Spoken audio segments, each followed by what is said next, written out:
नमस्कार। प्रत्यक्ष टीवी से मैं हर्ष शुक्ला। अभी हम लोग बात करेंगे अमरीश शुक्ला सर से और जानेंगे कि कोरोना काल के कारण विद्यार्थियों को किस तरह की समस्याओं का सामना करना पड़ रहा है। तो आइए बात करते हैं अमरीश शुक्ला सर से। जी धन्यवाद, आपने मुझसे बात करने का प्रयास किया। कोरोना की वजह से कई समस्याएं एक साथ देखने को मिली। एक तो स्कूल बंद हुए, कॉलेज बंद हुए, ऑफलाइन जितनी कोचिंगें थी वो बंद हुई, तो कहीं ना कहीं उसका असर सीधे सीधे पढ़ाई पर पड़ा। और अभी जो जनरेशन है वो उतना ज़्यादा मॉडर्न नहीं है कि जो ऑनलाइन की सुविधाएं हैं उनको बेहतर तरीके से ले करके अपना पढ़ाई बेहतर कर पाए, क्योंकि वो कल्चर नहीं था हम लोगों के बीच में और डेवलप अभी नहीं हुआ है और उसमें समय लगेगा। तो इसलिए कोरोना ने कहीं ना कहीं नुकसान किया है और वो हम लोग सब देख पा रहे हैं। अच्छा सर, आप क्या पढ़ाते हैं? यूट्यूब पर आप बच्चों को क्या पढ़ाते हैं सर? मैं तो बहुत कुछ पढ़ाता हूँ, लेकिन अभी मैं फिलहाल कला का मेरा एक बैच चल रहा है। टीजीटी पीजीटी आर्ट करके मेरा चैनल है, वहाँ पर बहुत सारे पेड स्टूडेंट भी पढ़ते हैं। तो पिछली बार जो वैकेंसी 2021 में कला की आई थी उसमें हमने अच्छी खासी सफलता भी दी थी और इस बार उसी को देखते हुए भारी मात्रा में हमारे साथ छात्र जुड़े हैं। और इसके अलावा मोटिवेशन बहुत आवश्यक है किसी भी कार्य के लिए। जैसे आप पत्रकारिता कर रहे हैं या बहुत सारे विद्यार्थी जो हमसे पूछते हैं कि सर मोटिवेशन बनाकर कैसे रखें। एग्जाम्स कई बार सालों, 2 सालों, 3 साल हो जाते एग्जाम नहीं होते, तो उन ड्यूरेशन के बीच में मोटिवेशन कैसे मेंटेन रखा जाए, इसके लिए भी हमने एक प्लेटफॉर्म तैयार किया, फेलियर्स गुरुजी। इसका लिंक आप प्रोवाइड करवा दीजिएगा। उसमें आपको देखने को मिलेगा कि दुनिया भर के जो फेलियर्स थे और जो बाद में सबसे बड़े सफल व्यक्ति बने, तो उनकी जो जीवन यात्रा थी वो कैसे आपको सिखाती है। अगर वो चीज़ आप सीखना चाहते हैं तो वहाँ पर मैंने एक प्लेटफॉर्म बनाया है। आप आकर के बहुत ही मोटिवेटिव कहानियाँ, और वो कहानियाँ नहीं, वो जीवंत उदाहरण हैं जिससे आप सीख सकते हैं। बिल्कुल सही कहा सर ने। बिना असफलता का स्वाद चखे आप सफलता का आनंद नहीं उठा सकते। जैसा कि आपने भी सुना होगा, आरआरबी एनटीपीसी की मनमानियों के कारण बच्चों को लाठी और डंडों का सामना करना पड़ा। एक लोकतंत्रात्मक देश में इस तरह की स्थिति, आप इसको किस तरह से देखते हैं? देखिए, मैंने बहुत समय तक पॉलिटिकल साइंस पढ़ाया है और हमने पढ़ाया है कि किस प्रकार मौलिक अधिकारों में बोलने का अधिकार है। संविधान का आर्टिकल 19 ये कहता है कि हर व्यक्ति को अपनी बात कहने का अधिकार है, और खासकर वो युवा जिनसे हमारा देश आगे बनेगा, जिनके कंधे पर बोझ है, जिन्हें इस देश को संवारना है और वो नौकरी मांग रहे हैं आपसे, और उनके खिलाफ जो रवैया उत्तर प्रदेश पुलिस की तरफ से, बिहार पुलिस की तरफ से दिखाया गया, बिल्कुल निंदनीय है। हालांकि मैं उस बात का सपोर्ट बिल्कुल नहीं करता कि कोई स्टूडेंट जाकर के ट्रेन जला दे, कोई सार्वजनिक चीज़ों को नुकसान पहुंचाए, वो गलत बात है। लेकिन बहुत ही खतरनाक तरीके से इस पूरे छात्र आंदोलन को दबाने का प्रयास किया गया, जो कि बिल्कुल गलत है और ये तानाशाही प्रवृत्ति है। मैं चाहता हूँ कि आप मीडिया बंधु और जो जिम्मेदार संस्थाएं हैं, आरआरबी से सवाल पूछिए ना कि क्यों ऐसी समस्या आ रही है। वो बच्चा पूछ रहा है कि हमको नहीं समझ में आया कि कैसे आपने जो है कटाव बना दिए। उनको समझ में नहीं आ रहा है आपका नॉर्मलाइजेशन का तरीका, तो आप उनको समझाइए ना कि क्या समस्या है।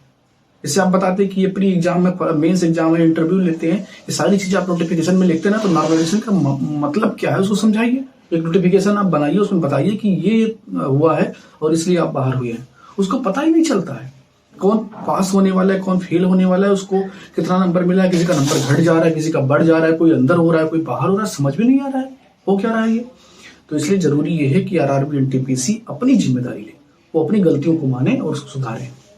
जहां तक मुझे जानकारी है, आरआरबी बेसिकली क्या हो रहा है, आरआरबी ग्रुप डी में पहले उन्होंने 2 परीक्षाएं कराने का बात नहीं कहा था नोटिफिकेशन में, अभी वो मेंस परीक्षा भी कराने की बात कर रहे हैं। और दूसरा, जो एक पद के लिए एक व्यक्ति का चयन होने की बात हुई थी, उसमें एक पद के लिए कई पदों के लिए एक व्यक्ति का नाम आ रहा है। तो यह बच्चों को किस तरह से नुकसान पहुंचा सकता है? बिल्कुल, ये बिल्कुल नुकसान पहुंचाने वाली बात है। और तो मजाक किया जा रहा है उनके साथ। मेरे गांव के पास में कभी कभी दंगल होता था, तो उस दंगल में मैं देखता था कि कई बार पहलवानों को ऐसा चकमा दिया जाता था, खासकर जो कुश्ती संघ के लोग होते थे अपने पहलवानों को जिताने के लिए, कि दिखाते थे किसी और पहलवान को और लड़ाते थे किसी और से। तो होता क्या था कि भाई जो पहलवान तैयारी करके आए कि फला पहलवान से हमको लड़ना है, आपने बताया था कि आप केवल एक एग्जाम लेंगे, वो उसकी तैयारी कर रहे हैं। अब आपने देखा कि छटनी हम नहीं कर पा रहे, कोई समस्या आ रही है और आपने कहा कि 2 एग्जाम लेंगे, ये कोई तरीका नहीं होता है। विज्ञापन में अगर आपने लिखा था कि हम केवल 1 एग्जाम लेंगे तो 1 एग्जाम ही केवल आप ले सकते हैं, ये सरासर गलत है और ये तानाशाही प्रवृत्ति उन्हें बंद करनी चाहिए। हम लोग सदियों विद्यार्थियों के साथ रहेंगे, चाहे सड़क पर उतरना पड़े और चाहे संसद तक जाना पड़े, हम वहां भी जाएंगे और विद्यार्थियों की मांग को कभी दबने नहीं देंगे।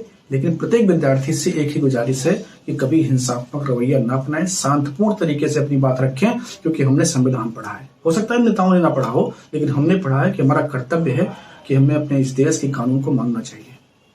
भगवा वर्सेस बुर्खा सुनने में कितना हास्यपद लगता है कि जिस समय विद्यार्थियों के द्वारा रोजगार की बात होनी चाहिए थी, उस समय जो है धर्म की राजनीति हो रही है। विद्यालय में इस धर्म की राजनीति को आप किस तरह से देखते हैं सर? देखिए, गलत है ये, क्योंकि हमारे संविधान ने हमें सिखाया है कि धर्मनिरपेक्ष होना चाहिए हमें। और मैं ये नहीं कहता हूँ कि धर्मनिरपेक्षता का मतलब है कि आप अपने धर्म को ना माने, बिल्कुल माने। आप सुबह उठिए, अगर आप ब्राह्मण हैं तो आपके घर में आरती होती होगी, पूजा होता होगा, हिंदू है तो पूजा करते होंगे, कोई मुस्लिम भाई बंधु हैं तो वो नमाज पढ़ते होंगे, नमाज अदा करते होंगे।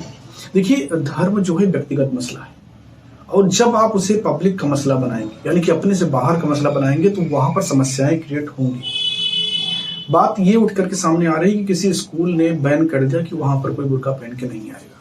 भाई, मैं भी हिंदू हूँ, मैं कुर्ता पहनता हूँ, धोती पहनता हूँ, चंदन लगाता हूँ, लेकिन वो पहन करके मैं किसी ऑफिस में जाऊं या किसी जो है विद्यालय में पढ़ने जाऊं तो मुझे वहां एज ए स्टूडेंट या एज ए वर्कर नहीं ट्रीट किया जाएगा, क्योंकि वहां आवश्यकता है कि एक यूनिफॉर्मिटी नजर आए।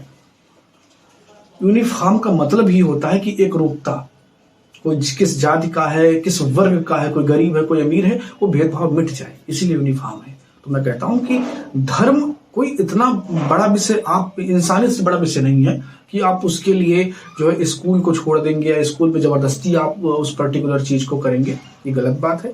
और मैं कहता हूं कि हर धर्म के, हर पंथ के व्यक्तियों को दूसरे धर्म का सम्मान करना चाहिए। हमारा संविधान भी हमें यही सिखाता है।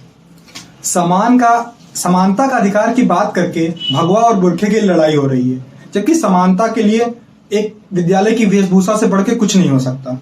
किसी भी विद्यार्थी की पहचान उसके विद्यालय की वेशभूषा होती है और वो विद्यालय उसकी पहचान होता है। इस पहचान से इतर हम बहुत आगे नहीं जा सकते। तो सर, मैं ये जानना चाहूंगा कि इन सब मुद्दों से हट के विद्यार्थी पढ़ाई पे कैसे अपना जो है ध्यान केंद्रित करें? बिल्कुल, और इसके लिए जरूरी है कि वो सही चीजों को देखें। जैसा कि आप प्रत्यक्ष टीवी के माध्यम से ये एक चर्चा दिखा रहे हैं, जिसमें मैं बात कर रहा हूं कि विद्यार्थियों को एनालिसिस खुद करना चाहिए कि क्या उनके लिए सही है, क्या गलत है। और जब वो सही लोगों से सीखेंगे और मोटिवेट उनसे होंगे जिन्होंने अच्छी चीज की है, समाज को जोड़ने का, यूनाइट करने का काम किया है, तब वो समाज को यूनाइट करने का काम करेंगे। लेकिन अगर वो किसी जो है प्रोपेगेंडा के तहत उसका शिकार हो रहे हैं तो कहीं ना कहीं अपना नुकसान करेंगे, क्योंकि राजनीति ने धार्मिक रोटियां सेक करके अपनी सत्ताओं को कई बार गर्म किया है और वो करते रहेंगे। लेकिन एक पढ़ा लिखा व्यक्ति, एक नौजवान व्यक्ति जिसमें बड़ी ऊर्जा है, जो आगे कुछ बेहतर कर सकता है, उससे बहुत ही बौद्धिकता से, बुद्धिमानी से इन सारे मसलों से दूर होना चाहिए। सबका सम्मान करें, ये देश सबका है, विविधतापूर्ण देश है, हर पंथ के लोग हैं, हर जाति के लोग हैं, हर वर्ग के लोग हैं, सबका सम्मान करें। अमरीश सर, हम ये जानना चाहेंगे कि अभी मेरे साथ भी एक समस्या थी कि शिक्षा में मेरे साथ एक ये समस्या थी कि मैं जिन विषयों में रुचि रखता था, कई बार उन विषयों में अच्छा नहीं कर पाता था। तो किसी भी विषय में अच्छा होने के लिए विद्यार्थियों को किन किन मुद्दों पर, किन किन चीजों पर ध्यान देना चाहिए, किन किन पॉइंट्स पर काम करना चाहिए कि वो अपने विषय में अच्छा कर सके? देखिए, ये समस्या लेकर के बहुत सारे विद्यार्थी मेरे पास भी आते हैं। कई बार पूछते हैं कि सर, और खासकर कुछ सब्जेक्ट से मैथ का एक मिथक है कि मैथ बहुत लोगों को नहीं आता है, तो वो सवाल लेकर के मेरे पास आते हैं। मैं कहता हूँ कि तो सबसे सिंपल है, और कोई भी विषय कठिन और सरल नहीं होता है। पर्सपेक्टिव की बात है कि आप सोचते कैसे हैं, और वहां पर 2 फैक्टर हैं। एक तो कि आपके अंदर क्या है, क्या आपके अंदर वो एबिलिटीज हैं जो उन चीजों को देख रही हैं। क्योंकि अगर आप किसी कलाकार को कहेंगे कि आप एक अच्छा इतिहास का कोई जो है चीज बताओ, तो वो नहीं बता पाएगा। लेकिन हाँ, वो सिंधु घाटी सभ्यता के चित्रों को देख करके कहेगा कि हाँ, यहाँ पर ये सारी चीजें बनाई गई थी।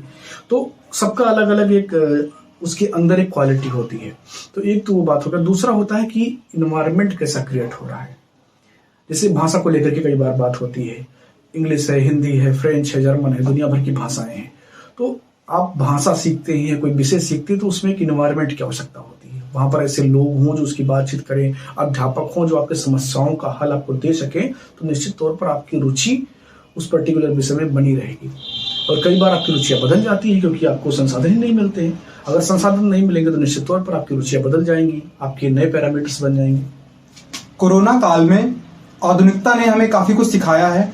तो सबसे ज्यादा समस्या आई है ऑनलाइन क्लासेस में, जहां बच्चे ऑनलाइन क्लासेस में स्ट्रगल करते हुए देखे गए। कई बच्चों को ऑनलाइन पढ़ने में आनंद नहीं आ रहा है, कईयों को कई तरह की समस्याओं का सामना करना पड़ रहा है। ऑनलाइन क्लासेस का अनुभव हमारा बहुत अच्छा नहीं रहा है। हमारे वहाँ आधुनिक तकनीकी की कमी के कारण काफी इन सारी समस्याओं का हमने सामना किया है। तो इस चीज से कैसे लोग बेहतर तरह से डील करें? देखिए, इसको दो तरीके से समझना पड़ेगा हर चीज। पहली बात तो ये है कि उसके फायदे क्या क्या है, उसको देखेंगे। तो उसके फायदे जरूर हैं, क्योंकि बच्चा जाता था दिल्ली पढ़ने, लखनऊ पढ़ने, इलाहाबाद पढ़ने, अब उसको गांव में पढ़ाई मिल जाएगी। इससे क्या होगा कि उसकी जो आर्थिक बोझ है वो कम होगी। और दूसरा पैरामीटर से अगर हम देखें तो लिंग भेद अभी हमारे इंडिया में है, इसको हमें स्वीकार करना पड़ेगा। अगर कोई लड़का है, कोई रिंकू है, तो उसको पढ़ने के लिए बहुत ही आराम से गार्जियन डरते नहीं दिल्ली भेज देते। लेकिन जब कोई बिटिया वही है, कोई रिंकी है, तो कई बार सोचना पड़ता है सिक्योरिटी पर्पज से कि वो कहाँ रहेगी, कैसे रहेगी, बहुत सारी समस्याएं आती हैं। और वो कई बार इसी वजह से वो नहीं जा पाते, क्योंकि सिक्योरिटी का एक जो है सवाल गांव में लोगों के दिमाग में चलता रहता है। तो ऑनलाइन शिक्षा ने इक्वलिटी भी लाने का प्रयास किया, क्योंकि घर में चाहे रिंकू पढ़े या रिंकी पढ़े कोई दिक्कत नहीं है। तो ये फायदे हो गए। मैंने बताया कि संसाधन कम लगेंगे, ये फायदे होंगे। हाँ, नुकसान भी है। नुकसान क्या है कि अभी हम उस लेवल पर तैयार नहीं हैं जिस लेवल पर हमें मॉडर्नाइज होना चाहिए। अभी हर घर में उस तरीके से फोन नहीं है, या अभी बहुत लोकल एरियाज जहाँ पर नेटवर्क अच्छे नहीं है, लाइट की सुविधाएं अच्छी नहीं है, फोन ही नहीं चालेगा तो देखेंगे कैसे। तो अगर इन बुनियादी चीजों को अगर सरकार सुधारे तो निश्चित तौर पर हम ऑनलाइन को और बेहतर कर सकते हैं और इसका बेहतर लाभ ले सकते हैं। क्या लगता है सर, कब तक हम लोग ऑनलाइन सुविधाओं में, ऑनलाइन शिक्षा में बेहतर परिणाम प्रदान करेंगे? देखिए, कोरोना की मजबूरी ने हम लोगों को उस गेट पर लाके खड़ा कर दिया है कि ऑनलाइन आपको करना पड़ेगा। तो हम कहीं ना कहीं 30-40% तो उस ओर बढ़ गए हैं। अब उसका परिणाम अभी सुखद इसलिए नहीं मिल रहा है क्योंकि अभी बहुत स्ट्रक्चर बनाने की आवश्यकता है। धीरे धीरे सरकार भी प्रयास कर रही है, लेकिन अभी एक लंबा समय लगेगा। मुझे लगता है कि आगे 4 से 5 वर्ष में आप देखेंगे। जिससे आप यहाँ एक चीज और ऐड कर सकते हैं कि अभी बजट में सरकार ने घोषणा किया कि वो एक ऑनलाइन यूनिवर्सिटी बनाने जा रहे हैं। तो कहीं ना कहीं सरकार की तरफ से प्रयास है, और कोरोना नामक एक समस्या ने हमें एक नई दिशा में ढकेल दिया है, और संभलते संभलते देखेंगे कहां तक पहुंचते हैं। समस्याएं सफलता की भी एक कुंजी होती हैं, कहीं ना कहीं समस्याओं का भी उनमें बहुत बड़ा हाथ होता है। हर फेलियर के पीछे एक सक्सेस का राज छुपा होता है। तो कोरोना ने जहां हमें एक तरफ तोड़ा है, वहीं हमें बहुत कुछ सिखाया है। तो सर, आप चुनाव में रुचि रखते हैं? बिल्कुल रखता हूं, और सबको रखना भी चाहिए। मैं कहता हूं कि चुनाव से आप अपने प्रतिनिधियों को चुनते हैं जो जाकर के आपके लिए कानून बनाते हैं। वही कानून अध्यापक कैसे पढ़ाएगा, कब नौकरियां आएंगी, कब भर्ती आएगा, और स्टूडेंट भी वहीं से रोजगार की बात होती है। देख रहे हैं ना कितना मुद्दा चल रहा है। तो सबको चुनाव में रुचि रखना चाहिए, और जरूरी है मतदान करें, चुनाव में रुचि रखें, समझें कि पॉलिटिक्स क्या है। मैं चाहता हूं कि अच्छे लोग पॉलिटिक्स में जाएं, पढ़े लिखे लोग जाएं, जो समाज को समझते हों, उसकी समस्याओं को समझते हों। गुंडे बदमाशों से पॉलिटिक्स हमारा भरा पड़ा हुआ है, और उससे छुटकारा अगर पाना है तो अच्छे लोगों को उसमें जाना होगा, उसमें रुचि दिखानी होगी। सर, ऑनलाइन प्लेटफॉर्म पे एक ये समस्या भी है कि बहुत सारे लोग अभी ऑनलाइन सामानों को खरीदने के सक्षम नहीं है। तो क्या आपको लगता है कि सरकार को इस संबंधित कुछ कार्य करना चाहिए, तथा इस पर कुछ सब्सिडी टाइप से देना चाहिए कि लोगों तक उपलब्धता आसान हो जाए? ऑनलाइन फोन, मोबाइल, इस पे भी सब्सिडी वगैरह भी करना चाहिए। बिल्कुल जरूरी है, क्योंकि अगर आप ऑनलाइन शिक्षा को इस तरीके से बढ़ावा दे रहे हैं कि आप यूनिवर्सिटी बनाने जा रहे हैं, और आपने कहीं ना कहीं एक प्रमोट करने का प्रयास किया, जैसे जियो इंटरनेट के बाद में आप देख रहे हैं कि एक क्रांति जैसे आई इंटरनेट की, और बहुत सारे PM वाणी योजना है जिसमें वो इंटरनेट को गाँव गाँव पहुंचा रहे हैं, ब्रॉडबैंड को फैला रहे हैं। तो अगर आप नेटवर्क पहुंचा रहे हैं तो उस नेटवर्क का इस्तेमाल कैसे करेगा कोई व्यक्ति? वो जो सामान है, क्या उसकी पहुंच वहां तक हो पाएगी? तो कोई मिशन तभी सफल होता है जब लोग उसे जुड़े, तभी वो सफल होता है। तो मैं चाहता हूं कि सरकार को अभी इस क्षेत्र में काम करना चाहिए, ताकि जो बिल्कुल बेसिक जरूरत की चीजें है, फोन है जैसे ईयरफोन है, वहाँ लाइट की सुविधा है, लोकल एरिया नेटवर्क है, उन सबको जब तक आप बेहतर नहीं करेंगे, ऑनलाइन का बेहतर लाभ आप नहीं उठा पाएंगे। और जरूरत है कि अभी इस जो है बुनियादी चीजों को सरकार पहुंचाने का प्रयास करे। मोटिवेशन हर विद्यार्थी की सबसे बड़ी समस्या होती है कि कैसे वो अपने आप को ऊर्जावान रखे।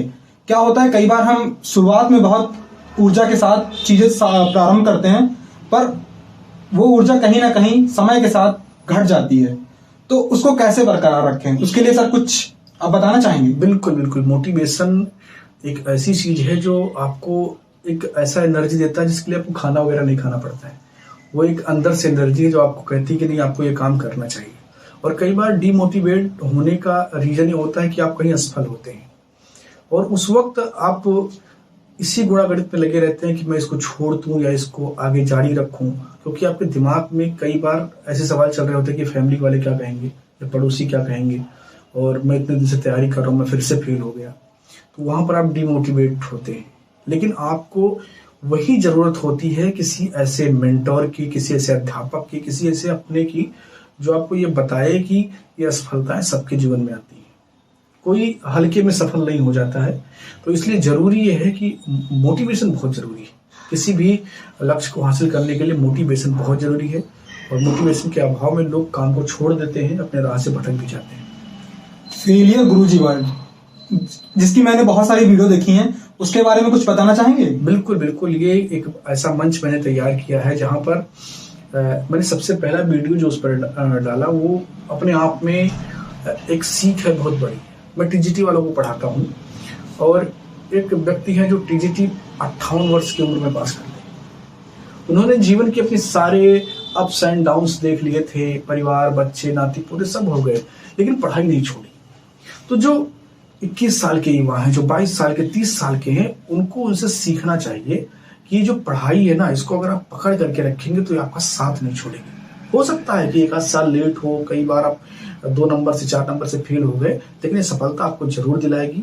तो इसी प्रकार बहुतेरे कहानियां आपको मिलेंगी फेलियर्स गुरुजी पर, जो जीवंत उदाहरण है। जो कहानियां कहना गलत है, वो जीवंत उदाहरण है, और बहुत अच्छे अच्छे टेक्टिक्स जिससे आप पढ़ाई में बेहतर हो सकते हो, आपको फेलियर गुरुजी चैनल पर मिलते हैं। तो आप लोग उसको जरूर विजिट करें। फेलियर गुरुजी, सर इस नाम के पीछे कोई खास वजह है? बिल्कुल खास वजह है। मैं चाहता हूं कि फेलियर्स आए मेरे पास।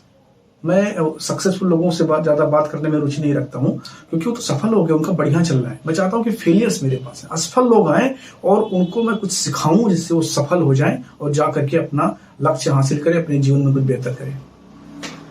टीवीएफ के जीतू भैया जितेंद्र कुमार बिल्कुल इसी तरह बोलते हैं कि सफल विद्यार्थियों को सफल बनाने में कोई बहुत बड़ी अध्यापक की उपलब्धि नहीं होती। किसी कमजोर विद्यार्थी को सफल बनाना एक अध्यापक का सपना होता है। तो जैसा कि आपने देखा, आज हमने अमरीश सर से काफी चर्चाएं की, विद्यार्थियों को किस तरह की